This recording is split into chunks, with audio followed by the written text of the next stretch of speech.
Hello and welcome to this session. It is such a pleasure to have with us Mr. M.B. Parekh, who is the chairman of Pidilite Industries.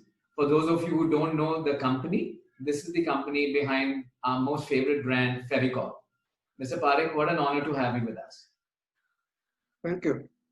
Thank you.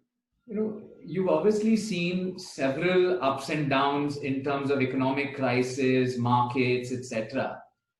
This crisis, of course, has been different. So, what are some of your key learnings and takeaways as a leader managing and leading through this crisis? There's a few things which are, very important are that your business model has to have strong foundations. So, so that it can survive, this kind of shocks with lesser damage. Second thing is that the company has to be managed with some prudent manner as far as financials are concerned. So again, these shocks, such shocks or let's say unforeseen events should not knock the company's finances out of whack. So therefore, it is always good to be prudent while managing finances of the company.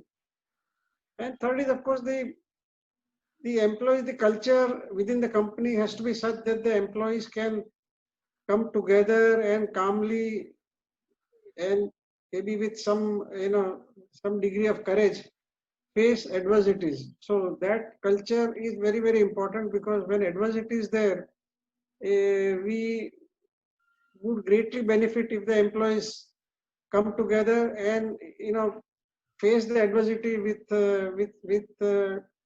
proper thinking and courage. So you've seen a lot of that happen in the last, let's say, 3 quarters, where employees Yes. have rallied together and shown resilience as a whole. No, definitely. I mean, to a great degree, this has happened. I mean, really speaking, this has, as far as we are concerned, this has been beyond our expectation. The employees have, put in efforts, regardless of all the difficulties of not being physically able to meet together or visit the markets or supply chain disruptions and everything. So they've really gone beyond their call of duty and done wonderful work. And I think the satisfaction which comes from seeing the result of such teamwork and such work which is addressing all the adversity which is there, that satisfaction itself then drives again them to work in the same direction. Right. Now, coming to the individual personal level, we have all been in lockdown. Not everyone's been able to go to work, at least not all the time. And this has forced people to rethink sort of our priorities, rethink what's important in life. How has this journey been in the last 8, 9, 10 months been for you individually and personally? I mean, you are talking about the personal side or the business side? The personal side. As an individual, personal side. No, of course. I mean, the thing is that you realize the value of the time which is devoted to things other than your work and business, and what you want to do with your life. What are the things which possibly you have not addressed or not been able to do because you are so occupied with the routine work which kind of you are engrossed in doing. So sometimes what happens that you really are unable to extract yourself out of your routine and think about what is your what is it that you want to do with your life, and what have you done so far, and what would you like to do now. So this opportunity is in a sense a great opportunity, because that's such a period where you can calmly I would say a little bit extract yourself from your work and think about this. That opportunity so far has not been available. Right. So that allows you to reorient what you are doing and how you are interacting with your your family, your friends. What are the things you want to do which for the society, and how do you plan for it and all, which is away from your normal routine work. But this is a, of course, I mean, this goes without saying that also you can open yourself to ideas, which is whether on the net or the books or other things, which are much more freely than what otherwise you would have been doing. Right. So right. there is enrichment, I think, in which is available with this opportunity. True, true. So you've been able to spend sort of time away from, travel to work, let's say, on a daily basis, and Yeah, definitely. So a lot of things which possibly I would have put aside. Now, I can attend to, think about, and little more coolly, calmly, etc. But which was not possible earlier because you are rushing to do various things. True, true. Mr. Parekh, given the experience that the organization and the leadership has had in the last 9-10 months, and the learnings that have come from it, what would be your expectation at a strategic level from the chief learning officer or the learning and development leadership in the company going forward? What would be your, let's say, 3-year, 5-year expectation to say that now that we've experienced this is what I would expect from you? First of all, I mean, see, in a scenario like this, whether it's a chief learning officer, chief knowledge officer, or a chief mentor or whatever, all rolled into one, the role has to be played by the senior most people in the company, whether MD, chairman, or whoever it is. Because this is a little bit, I would say, special situation. Sure. And the leadership has to step in and make sure that this role is not something designated to one individual. The whole leadership team has to come together and play this role. The most important thing is that what we have learned here is that in such a scenario where physical contact is less available, whether it is with colleagues, whether with subordinates, with bosses, whether with customers, whether with vendors. Now, how do you work efficiently in a scenario where physical connect or physical contact is much less than before, and it may remain for some time. Now, of course, there are means of doing it, but one has to come to grips with this so that you can actually do it efficiently and deploy maybe digitally or IT tools and whatever it is. But the thing is that people have to become comfortable doing work and business, but as efficiently as before, while not having the physical connect which they had earlier. So I would say this is the single most priority, and this permeates many parts of business.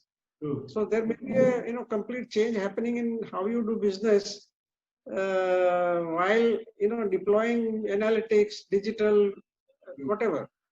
So this is going to be the number one priority for most companies, that you need to gear up and work as efficiently in these circumstances as otherwise you were working.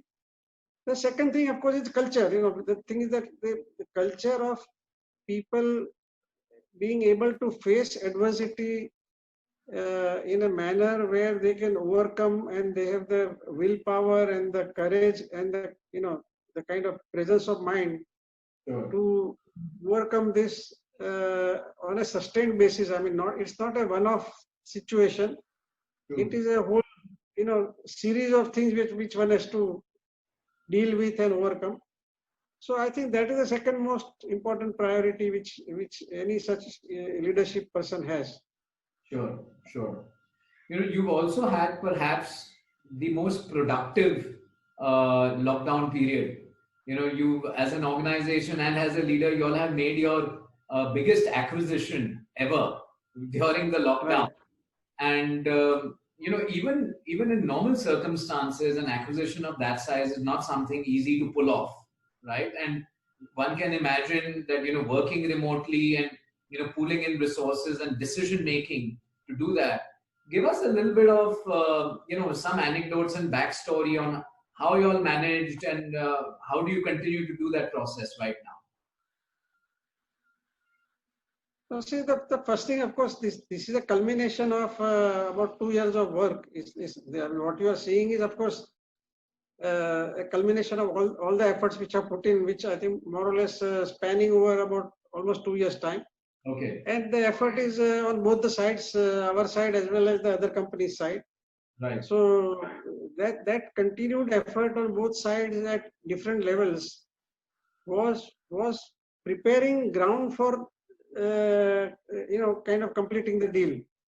So while there was a lockdown and all, a lot of groundwork was completed before the lockdown. Right. So it was possibly just a business decision on both sides to take, whether we want to conclude the deal now or wait or something like that. But I think the deal was in the longer term interest of both the companies. True. So that is what mattered. I mean, the pandemic or this crisis was not allowed to come in the way of taking the decision, because it really made sense for both companies that this was this will strengthen the businesses of both companies. True. So you didn't view the pandemic as a major factor. It was just a sort of a blip on the radar.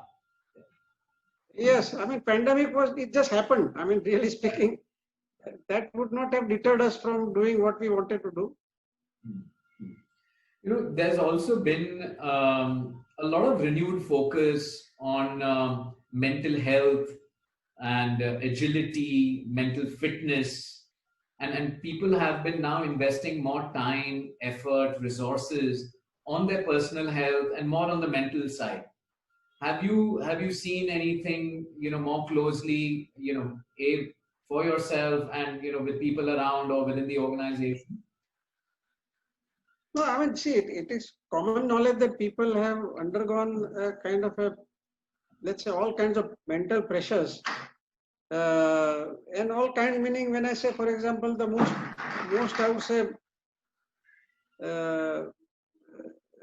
most I would say prevalent kind has been that while the rhythm has been broken of what one has been doing, the rhythm of looking forward to meeting friends, going for dinner, going for a movie, traveling, going for work, meeting colleagues.